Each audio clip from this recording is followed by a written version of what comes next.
Hello বন্ধুরা, শুভ সকালের শুভেচ্ছা জানিয়ে একটা নতুন ব্লগ শুরু করলাম। গতকালকে ছিল রবিবার, তাই রবিবারে সারাদিন কি করেছিলাম সেটাই তোমাদের সঙ্গে শেয়ার করব। এটা একদম অন্যরকম ব্লগ, তো যেরকম হয় না ব্লগ সেরকমই ব্লগটা। তো আশা করছি ভালো লাগবে, পুরো ভিডিওটা তোমরা না টেনে দেখো, ঠিক আছে? তো চলো বন্ধুরা, গতকাল রবিবার, তো রবিবারের সকাল থেকে শুরু করলাম ব্লগ ভিডিওটা। তো ঘড়িতে এখন 10টা বাজতে যায়। তো সবাই যে যার কাজে চলে গেছে, মেয়ে পড়তে চলে গেছে, ওর বাবা বাজারে গেছে। আমি বিছানায় বসে বসে এই যে জামা কাপড়গুলো ভাঁজ করব।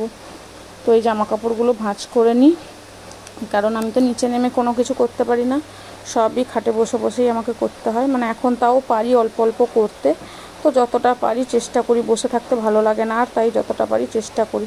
তো আমার জামা কাপড়গুলো ভাঁজ করা হয়ে গেছে, বিছানাটাও ঝাড়া হয়ে গেছে, গোছানো হয়ে গেছে বিছানাটা। তো তোমাদের কেমন লাগছে অবশ্যই বলবে, যতটা পারছি চেষ্টা করছি।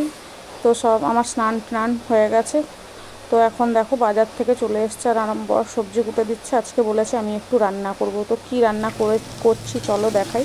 তো রান্না করেছিলাম হচ্ছে আলু উচ্ছে চচ্চড়ি, মানে ভাজা ভাজা চচ্চড়ি, আর হচ্ছে আমের চাটনি, আর একটু তোমার খাসির মাংস আনতে বলেছিলাম, সেটাই রান্না করব।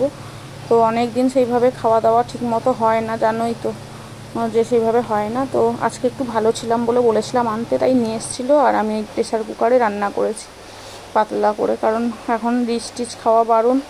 তো সেই পাতলা ঝোল রান্না করেছি, আর ওটাই খাওয়া হবে রবিবারের দুপুরে।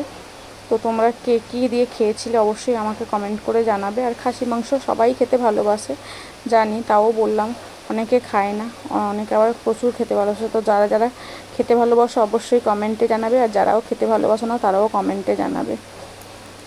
তো প্রায় 1 মাস পর বন্ধুরা আমি রান্নাঘরে রান্না করছি।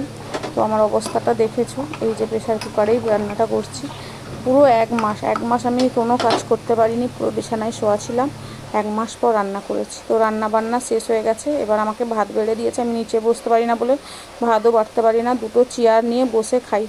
আগে তো হাতে খেতে পারতাম না, এখন তাও পারি হাতে খেতে। তো খাওয়া দাওয়া হয়ে গেছে, একটু রেস্ট নিয়ে বিকেলবেলা এই যে চুল আঁচড়াবো, তাই জন্য বিছানায় সব রেখে দিয়েছি। এরকম বসে থাকতে আর ভালো লাগে না, দেখেছো আমার অবস্থাটা, তোমাদের সঙ্গে একটু শেয়ার করলাম। তাই একটু নিজের মনটা ভালো করার জন্য, নিজেকে একটু করার জন্য ওই মানে চুল আঁচড়ে একটু নেল পালিশ পরবো হাতে। তো এই যে নেল পালিশও পরে নিয়েছি, দেখো তোমাদের কেমন লাগছে অবশ্যই জানাবে নেল পালিশের কালারটা। তো নেল পালিশও পরে নিয়েছি, চুলও বেঁধে নিয়েছি, এবার তোমাদেরকে দেখাই। আর এই যে আমি চুল বেঁধে নিয়েছি, যে চুল বেঁধে নিয়েছি, আমি নেল পালিশটা পরেছি, কেমন লাগছে বলবে। একটু লিপস্টিকও পরে নিয়েছি। এই খাটে বসে বসেই সব করি, নিচ্ছেন আমি না, হাতের কাছে সব এনে দেয় মেয়ে বা ওর বাবা এনে দেয়, আমি শুধু খাটে বসে বসে করে নিই। এখন তো তাও সব একটু পাচ্ছি করতে, তো দেখা যাক।